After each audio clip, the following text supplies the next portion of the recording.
और अगर हम कहें कि अपनी आजादी बचाने का चुनाव है, तो जिस तरीके से कभी मंथन हुआ था, ये समुद्र मंथन की बात जो हुई है कभी, ये संविधान मंथन का समय है। एक तरफ वो लोग हैं जो संविधान की रक्षा करना चाहते हैं, दूसरी तरफ वो लोग हैं जो संविधान को खत्म करना चाहते हैं।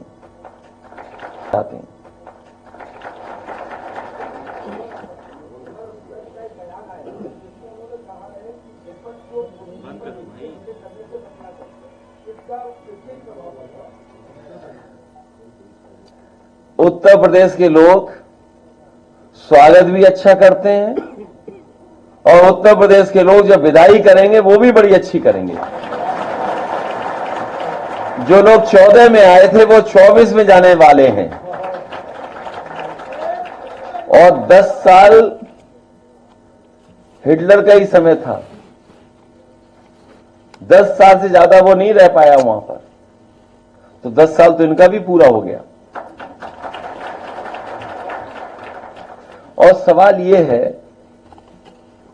कि नौकरियां मिलेंगी कि नहीं मिलेंगी। भारतीय जनता पार्टी हटाओ, नौकरी पाओ।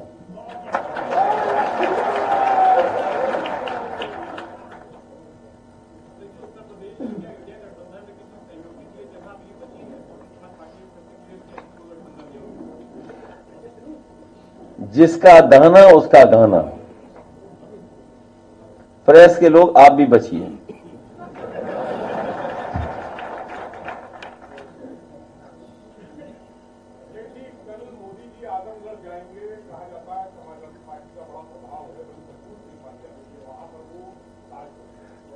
मैंने आपसे क्या कहा? उत्तर प्रदेश की जनता स्वागत भी अच्छा करती है और विदाई भी अच्छा करती है।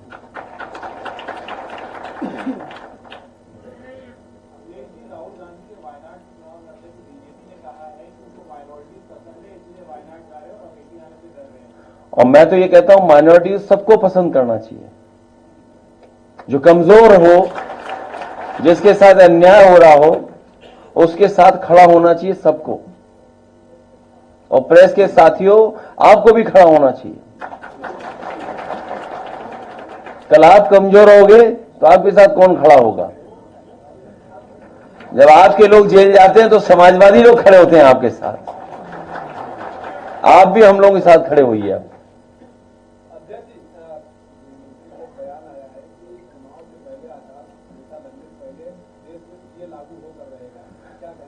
आचार संहिता तब मैं मानूंगा लागू हो गई जब डीजीपी हट जाएंगे, पुलिस के अधिकारी हट जाएंगे।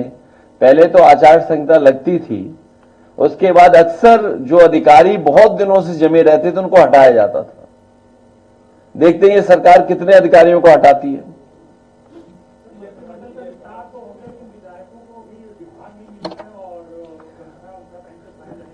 जब तक विभाग मिलेगा और प्रमुख सचिव को अपॉइंट कराएंगे तब तक चुनाव आ जाएगा।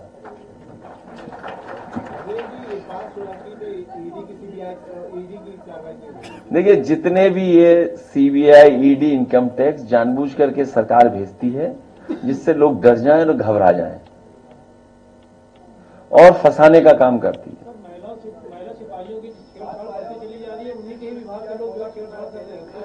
ये एक लंबी सूची है। हमारे पत्रकार साथी ने कुछ सवाल उठाया है।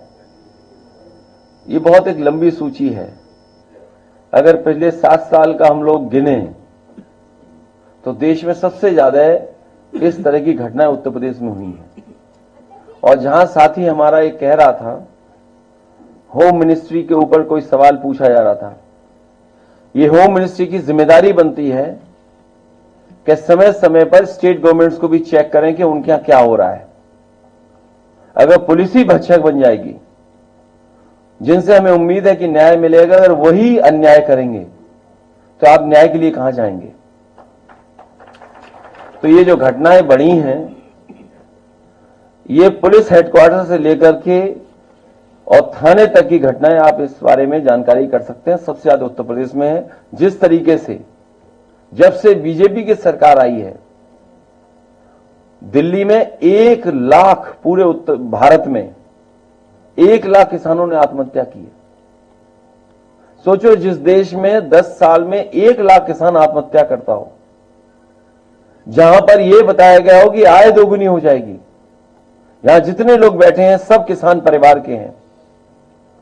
किसान परिवार पूछ रहे हैं कि उनकी आय दोगुनी कब होगी, और किसान के बेटे ये पूछ रहे हैं उन्हें नौकरी रोजगार कब मिलेगी।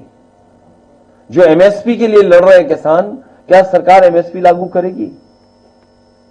समाजवादी ये भरोसा दिलाती है कि 80 हराओ, एमएसपी लागू करवाओ और उसका कानूनी अधिकार पाओ। सर, एमएलसी चुनाव होने वाले, क्या कैंडिडेट्स में भी पीडीए की झलक दिखेगी?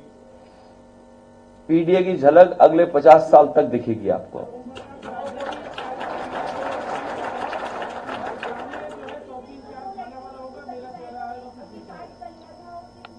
वो गंभीर मामला है जहां 2 बहनों ने आत्महत्या की और पिता ने भी जान दे दी। ये बहुत गंभीर विषय है।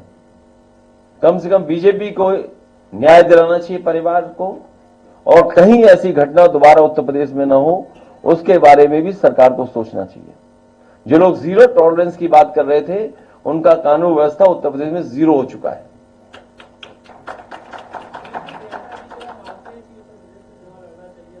किसको? मैं तो चाहता हूं आप भी कोई सभासद का चुनाव लड़ लो। अब चुनाव सभासद का है ही नहीं तो क्या करें हम, बताओ। ये कोई बात हुई? अरे किसी लीडर और पॉलिटिकल पार्टी तय करेगी, हम क्यों तय करेंगे? अब हम कहेंगे मुख्यमंत्री जी को चुनाव लड़ना चाहिए, ये कोई बात हुई? अब मुख्यमंत्री जी अगर लड़ना चाहे तो बताओ। नहीं, कोई क्षेत्र नहीं ना इनमें बनाया नहीं इन्होंने कोई। मुझे जिला नहीं पता ना, मैं विचार कर सकता हूं इनके पर। कौन जिले के हो आप? लखनऊ? नहीं, रविदास जी हैं, अब आपको मौका नहीं मिलेगा। रिजर्व सीट है, मोहनलाल इन कैसे दे दूंगा?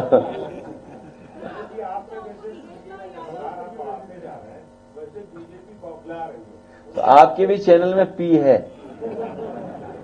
बीजेपी अभी और घबराएगी, इसलिए घबराएगी क्योंकि पीडीए का हक और अधिकार छीने इन्होंने।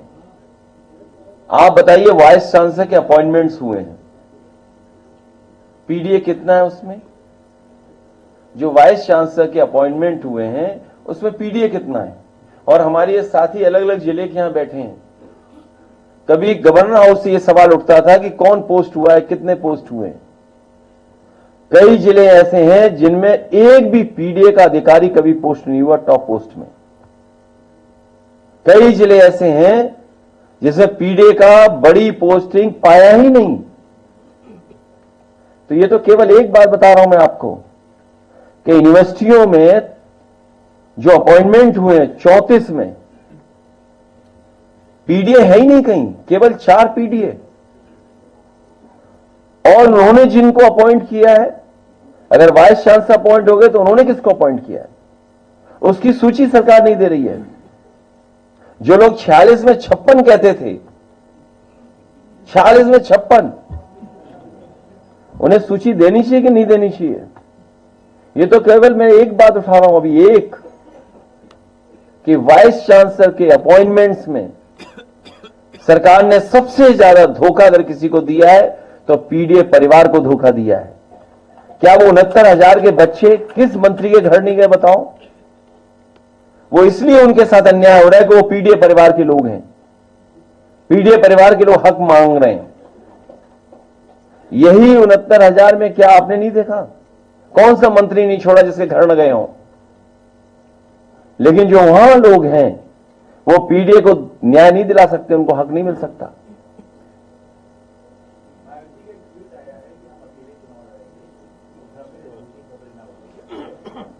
मैं उनको बहुत धन्यवाद देता हूं।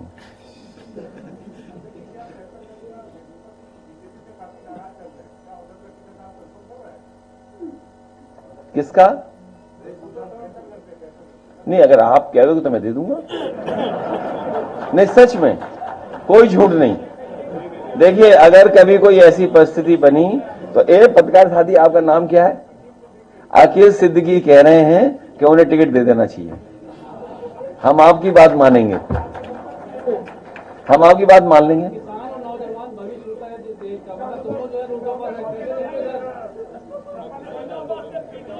भाई हमें टिकट का कैसे बता दूं? अभी ये कांग्रेस वाले पूछे, आप बीजेपी की पूछो, मैं क्यों तय करूंगा टिकट किसी दूसरी पार्टी का? नहीं, मेरे संपर्क में कोई नहीं है। नहीं, हमारे संपर्क में नहीं है। नहीं, हमारे संपर्क में नहीं है।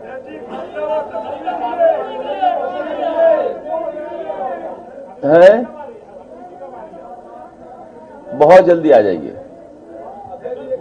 बहुत जल्दी आ जाएगी, बहुत जल्दी आ जाएगी,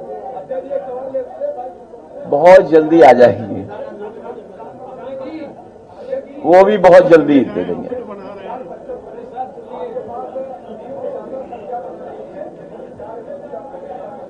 मैं अभी चुनाव है, उलझाओ मत इन बातों में। चुनाव है, अभी चुनाव में जाने दो, बड़ा लोकसभा का चुनाव है, ये लड़ाई बाद में लड़ी जाएगी।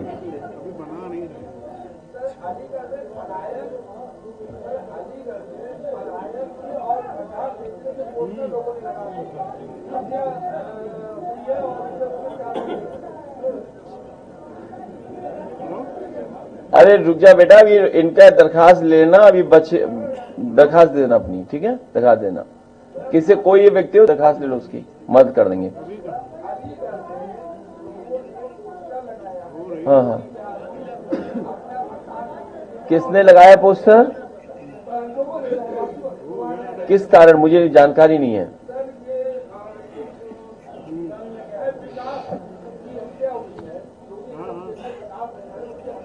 ये हमें जानते होंगे, हमारे कुछ अलीगढ़ के लोग बैठे हैं, वो जानते होंगे बात को।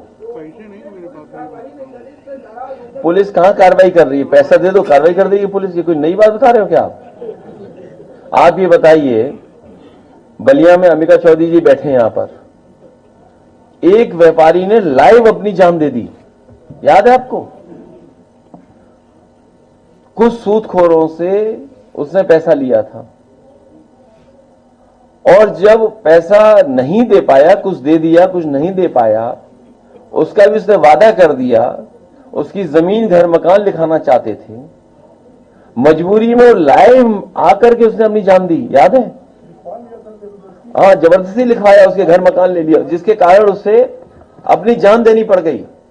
अभी इलाहाबाद में मैंने सुना है, इलाहाबाद की घटना है, एक यादव परिवार जिसने कुछ पैसा लिया था, पैसा वापस कर दिया, कुछ बचा था उसमें इतना इंटरेस्ट लगा दिया, इतना इंटरेस्ट लगा दिया, और इतना अपमानित किया, वो घर जाकर के उसने फांसी लगा ली, और थाना और पुलिस मदद उसकी कर रहा, जो हत्यारा है, जिसकी वजह से हत्या हुई है। तो ये कोई नई बात बता रहे हो आप? पूरी पुलिस पैसा ले रही है, ये बात मुझे बोलना चाहिए। इतना करप्ट, इतनी करप्ट पुलिस कभी नहीं हुई होगी, और इतना करप्शन उत्तर प्रदेश में कभी नहीं हुआ होगा जितना भारतीय जनता पार्टी की सरकार में चल रहा है। क्या आप कल्पना कर सकते हैं लखनऊ में सड़क में कितना गहरा गड्ढा हो गया था? बताइए आप तो देखने गए होंगे, कितना है? नहीं, कितना गहरा गड्ढा था? वो तो गाड़ी बच गई, उसने ब्रेक टाइम से लगा लिए। नहीं, वो गाड़ी यूं लटकी हुई थी, याद कीजिए आप। हाँ, और आप सोचिए, एक अखबार ने लिखा अंग्रेजी में, हाँ शायद मुख्यमंत्री जी अंग्रेजी नहीं पढ़ते होंगे, उस अखबार ने लिखा कि sinking roads indicates stinking corruption. सोचिए आप, एक अंग्रेजी अखबार प्रतिष्ठित लखनऊ का लिख रहा है कि इसलिए हो रहा है क्योंकि भ्रष्टाचार है। अब मुख्यमंत्री जी ने नहीं पढ़ा हुआ क्योंकि अंग्रेजी में अखबार ने लिखा था। ये बात मैं नहीं कह रहा हूं, ये अखबार कह रहा है, और आप में से साथी बैठे होंगे, उन्हीं के अखबार की खबर पढ़ रहा हूं मैं। तो सोचो, लखनऊ में इतने गहरे गड्ढे हो रहे हो, पूरे उत्तर प्रदेश में गड्ढे गड्ढे कर दिए सरकार ने। और कब? जब 40,000 करोड़ से ज्यादा गड्ढा मुक्ति में पैसा खर्च किया है सरकार ने, 40,000 करोड़ से ज्यादा, सोचिए आप। और दूसरों की ईडी सीबीआई, ये पूछ रहा था हमारे पत्रकार साथी, ईडी सीबीआई, इनकम टैक्स, कभी कभी कुछ विभाग हटा देने चाहिए, हमेशा के लिए खत्म कर देने चाहिए। सर फॉर्मर जैसे नेताजी ने कभी चुंगी खत्म की थी, इसलिए कुछ विभाग हमेशा के लिए खत्म हो जाने चाहिए।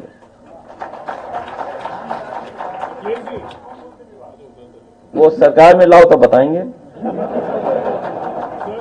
सरकार में लाओ तो पता लग जाएगा एक ही दिन में। सर फॉर्मर सिविल सर्वेंट्स ने इलेक्शन कमीशन को लिखा है हैं?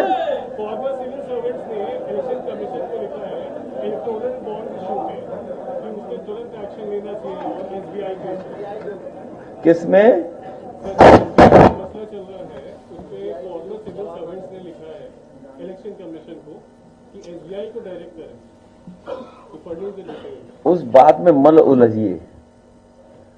बात बिल्कुल साफ ये है, 15 लाख करोड़ तक 15 लाख करोड़ लगभग उद्योगपतियों का कर्ज माफ हुआ है।